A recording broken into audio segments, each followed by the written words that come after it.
guys, welcome back. This is episode number 83, featuring part 2 of my interview with the fabulous Rebecca Heineman, aka Burger. In this part of the interview, we talk about where and how Becky learned to program, some of the machines that she worked with, what she thinks about some other programmers, and how the game Wizardry had such an influence on not just her, but the entire role-playing games genre. Got a lot to cover here, a lot of fascinating stories. So without further ado, here is Miss Rebecca Heineman. How did you learn how to program? I learned to program because 1977, I got this thing called an AIM-65, like a little kit computer. In high school, I got interested in this thing called a TRS-80, and the teacher didn't know what to do with it, so I started playing with it. Then later on, I met a friend of mine who had an Apple II. They were just hot off the presses, and I had to have one. So I kept going to his house all the time so I could play with his Apple II. And he got to the point where he's really annoyed of me showing up at his place because he wants to use his Apple II. So I had a paper route at the time, and I saved up my money. That shows you how young I was. And I bought a used Apple II from some guy near the LA airport. I don't remember. I just answered a newspaper ad for it. And I had this shiny Apple II, and I started getting cassette tapes of games, start playing them on my Apple II. But then later on, I started getting curious as to, okay, what's this F666G? And it takes you to the mini assembler. And the manuals for the Apple II was all written for programmers. So you look at all this code going like, what the heck is this stuff? And I started studying it, learning it. Look at the disassembler, 800L was my friend for many years. But then I learned how to make hardware, saying, okay, it shouldn't be hard to make a memory card, wire it up, get parts from Radio Shack, back when you could get parts like that in Radio Shack. And when I started playing games on the Atari 2600, I went to some BBSs which said, oh, to make a copy card, here's the wires. Okay, here's the wires. Here's how to do it. I made a RAM card because I was too cheap. But what if I use that same technique and wire it to a cartridge, molded it together, and I built a dev kit? And what I was doing was with it initially was just take a cartridge, plug it in, download it, save it to disk, then upload it to RAM, turn on my Atari, I could play the game. But then I noticed that when you took the wrong cartridge and typed 800L, it made sense because it was 6502 assembly, just like the Apple II.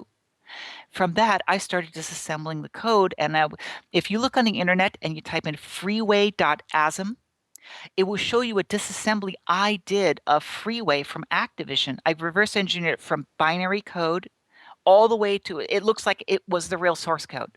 I mean, every line is explained.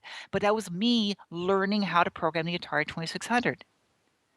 And after that, Avalon Hill hired me, and they were actually paying me to do this stuff that I've been tinkering with all these years. And I'm like, they're paying me to do this? Cool. And after every year, I just kept striving to get better and better and better. And now here it is, almost an eternity later, and now I'm an expert in PowerPC, ARM, Intel, AMD 64. I mean, the stuff I've been doing right now is stuff that you'd require multiple college degrees to do. And, proud or not, I've never been to college. I learned all this by just simply cracking books and just doing it.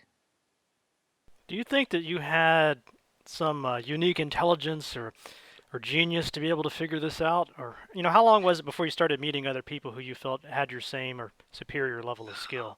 It took years to find anybody. I remember meeting a friend of mine who worked at a place called Softdisk. You might know him, John Carmack.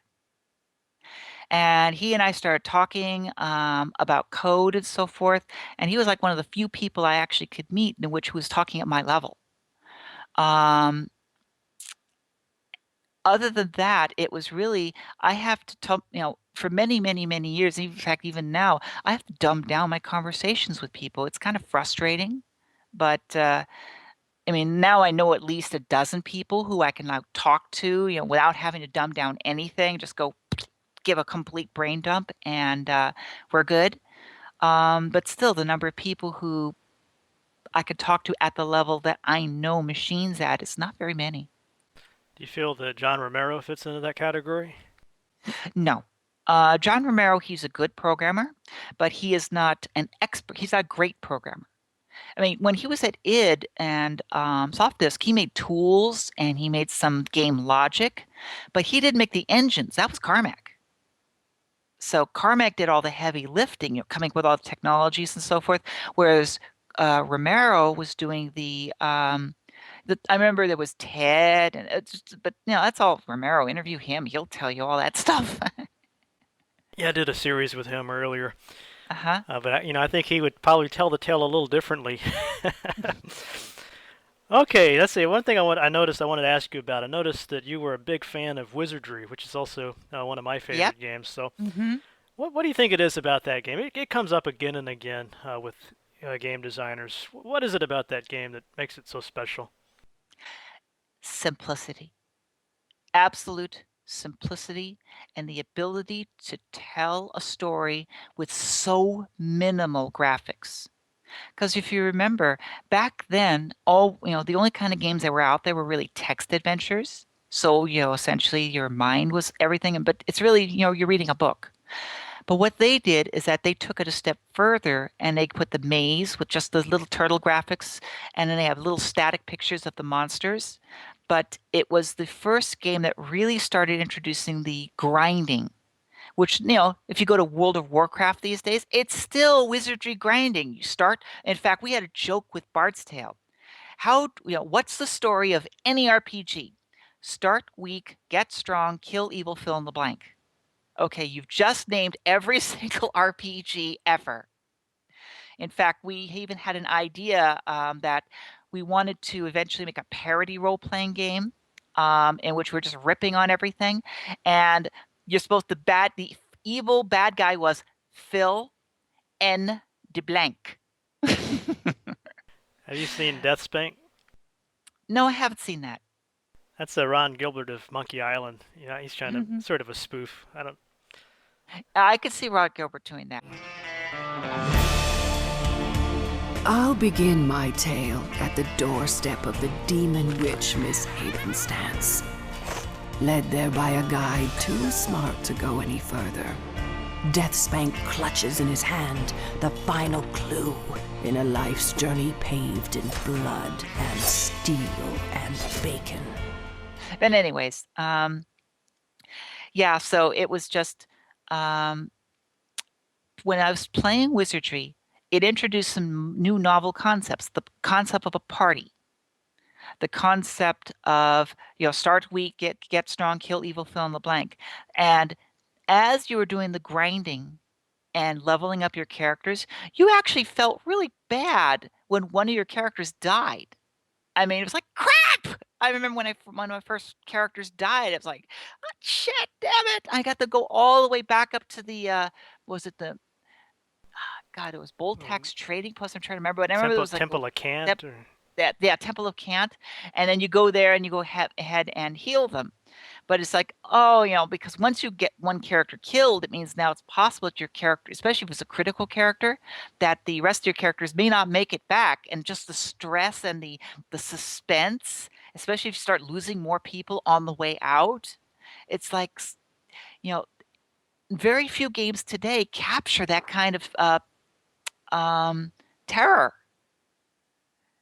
And they did it with just line drawings and little postage stamps sized pieces of art.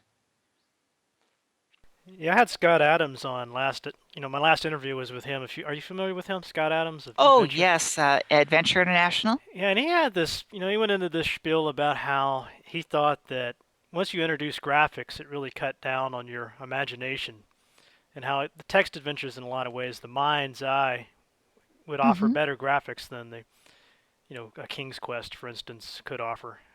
Would you agree with that? It's comparing apples to oranges, to be honest. Because you see, a text adventure appeals to people who read books. When you read a book, you imagine what the characters look like based on descriptions. But if I was to give you a written description of someone and ask you to draw a picture of them, and if then I drew a picture, there will be differences. Examples like when they make a movie based on a book. When you see the movie, yeah, you could see the story, but it's definitely not going to be what you envisioned it when you read the book. Any of the Scott Adams adventures are you perceive that world the way you envision it, because the text gives you a clue, but you fill in the blanks. Like when you read the words, you're in a you're in a dark maze with twisty passages all alike.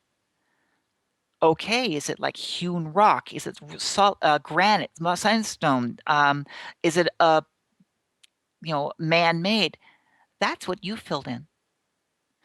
Now, that aside, the game itself is literally you're reading a book. You're just simply deciding which page to jump to.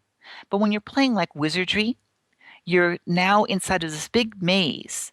And while it does distract in the sense that now it's putting this image in your mind that the dungeon is one big maze, because of its simplicity, you still fill in the blanks. I mean, you see a little goofy picture of a monster, but you know full well that if the monster was real or something like that, it would look a lot more scarier and be doing like this or something like, whatever. You'd be still filling that in. And, with the grinding, go attack, attack, attack, defend, defend, defend. Now we move forward to modern day where you have World of Warcraft. It's still the same thing, just better graphics. You see monster there, you go attack, it attacks back, you do this. Again, it's the equivalent of attack, attack, attack, defend, defend, defend, except you're doing it one-on-one. And, unfortunately, the grinding does get boring after a while, but thankfully, both Wizardry and World of Warcraft, etc., by the time that you get bored of the creature that you're attacking, it's time for you to go to the next level to see what's the new creature going to come after you. And that's what keeps it fresh. But you can see the entire experience of the game. Either you're reading a book, which you're picking where you want to go, or you are going into a maze, finding monsters to grind. There are different ways of telling the story. Like, do you read the book? Do you watch the movie? Same story, but it does appeal to different audiences. And that's all for this week's episode. I hope you guys enjoyed that. Should be back next week with even more from Rebecca Heineman, so stay tuned for that.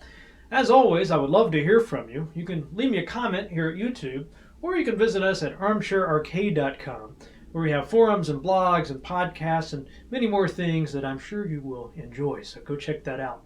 Also, as we get a little closer to the holiday season, I wanted to mention a charity called Child's Play. Now, this is a great charity that specializes in giving video games to sick children in children's hospitals. As you can imagine, there are a few things that would brighten up a sick kid's life more than a great video game. So I encourage you to check that out and consider donating. As always, I will leave you with a quotation. See if you can guess who said this. If you think about it, you'll probably guess. But anyway, here it goes. Most good programmers program not because they expect to get paid or to get the adulation of the public, but because it is fun to program. Great quotation there, one of my favorites from the great Linus Torvald. See you guys next time.